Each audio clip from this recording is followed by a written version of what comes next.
How does TFY assist with analytics and reporting? TFY offers customizable reports, accessible through the left-hand menu by selecting the Reports option. TFY can produce any type of report by retrieving data from its own system or by retrieving data from external systems through API integration. This reporting section offers customizable DIY settings, including options to set a date range and focus on specific recruiters or candidates. Here is a sample report illustrating a company's recruitment process. Tailor this report to meet your organization's specific business needs. Data can be seamlessly integrated from any compatible system through API or other supported integration methods with TFY. For a more detailed view of the report, please click on the Detailed section here.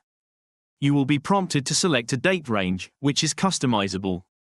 Choose the desired date range, and you also have the option to select specific recruiters.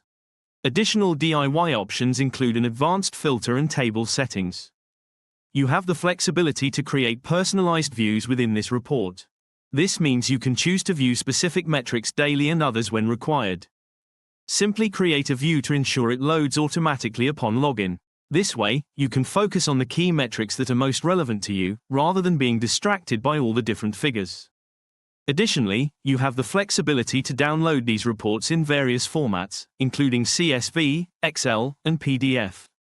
To tailor this solution to your needs, we require your assistance in identifying and defining the relevant metrics and their significance to your organization, as well as understanding your calculation methods. This will enable us to activate the reporting section for your organization. I hope this was useful. Thanks a lot.